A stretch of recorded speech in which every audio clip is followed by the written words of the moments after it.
Hi, I'm Alexandra Morris from MakeUrMove, and I'm here at the RLA Future Renting Conference in London. I'm joined by David Smith, RLA Policy Director. Thank you for your time. We're looking forward to hearing him speak at 2 o'clock this afternoon, but before then, some of the big questions on everyone's lips. First one being, what are the biggest challenges facing landlords today? Yeah, so kind of a tough question to kick off. I would say they sort of fall into three broad areas. I think the first and kind of most obvious, certainly in London and the South East, is the economy. And obviously that's made more complicated by potential issues with the European Union and the nature of the deal we may or may not have there. And clearly the property sector, particularly in London, is very bound up with the economy in a wider sense. So that's kind of a big issue. That obviously becomes less of an issue depending on where you are in the country. Legislative change. We've had a lot this year already. We've got a lot more to come. There'll be a bit more early next year. It's quite clear that the government wants to do a lot more, and there are a lot of political reasons underlying that. There's an awful lot of consultations out there, but they don't really have the parliamentary time to do all of those things. So we're in this rather difficult, uncertain scenario where there is clearly a desire to make changes. Some of those changes are probably the right thing to do in the grand scheme of things. But it would be more helpful if we had a solid integrated plan so we could prepare in advance of what those changes are going to be and where they're going to be. And I suppose the third thing is probably a social issue in that because of the very, very severe crunch on property, there's just not enough.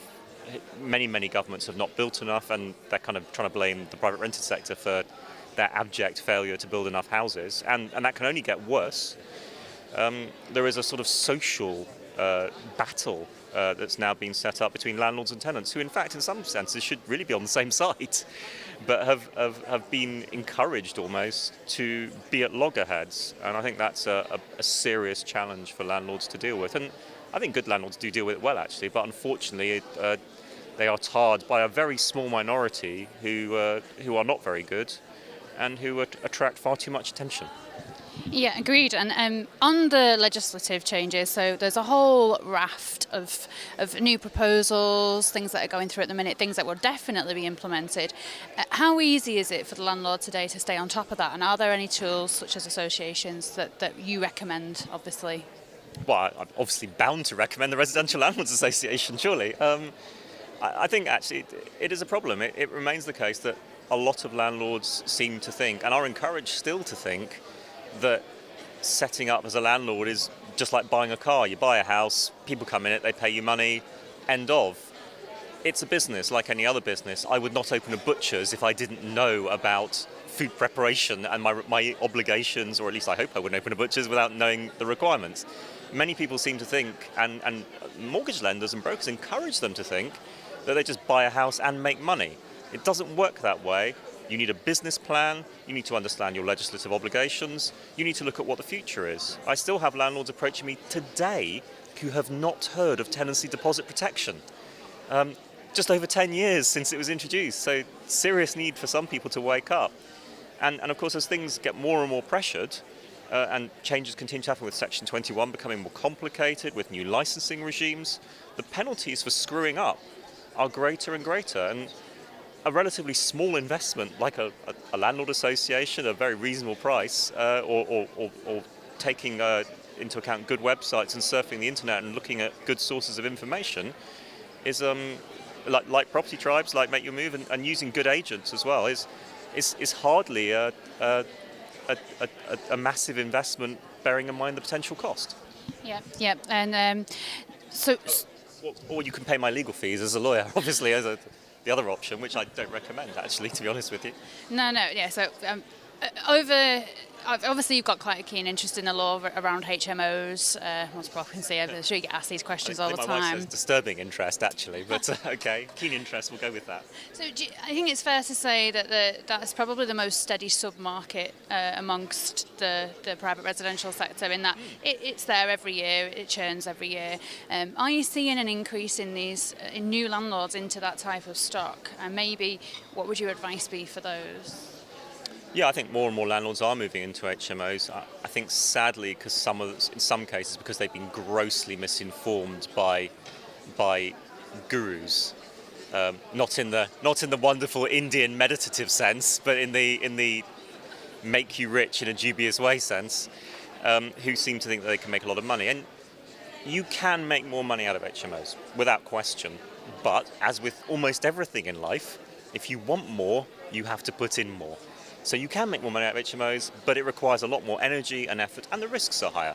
So there is a risk-reward ratio. I think the problem though with HMOs, of course, is the risks are much higher. If you screw up, you won't just have difficulty evicting your tenant. You really real possibility of being prosecuted and having a criminal record for at least the next 12 months, if not longer, which is probably going to ruin quite a lot of your life, particularly if you have a job that requires you to have a CRB check. And the fines are much greater as well. The cost now can be quite substantial. You can end up paying back your rent to your tenant for the last 12 months, which would blow a right serious hole in your finances. So more and more landlords are moving into HMOs because tenants want that type of accommodation increasingly, because many houses are too large and are better adapted to HMOs because, frankly, people don't need 7 bedrooms that much these days, and because of tax pressures on landlords urging them to try and make more money out of the situation. And I have no problem with that, not least because I get paid for advice on it sometimes. But it's important to do it properly. The thing I serially hate is agents and landlords who dabble in the odd HMO here and there. That is a highway to disaster. If you're going to do HMOs, you can do them, but you must do them properly and have a structure and a plan. And I'm going to be really sad about this, but checklists, wow. HMOs equals checklists, as far as I'm concerned. That's great. And the conference title is Future Renting. So the last question for you really is, how do you see the shape of the private residential sector over the next 5 to 10 years? Well, that depends on a number of more complex factors, like who's in power.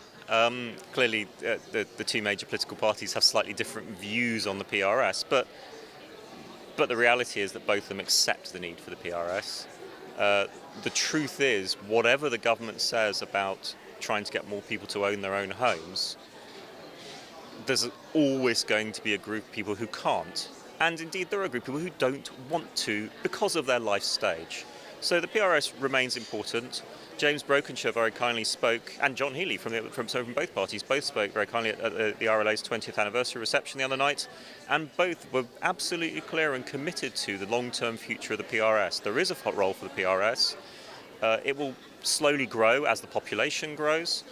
It may tail off slightly from its current fairly meteoric growth as we start to build more homes for people to own and housing demand changes again. But there will always be a role for good, responsible landlords.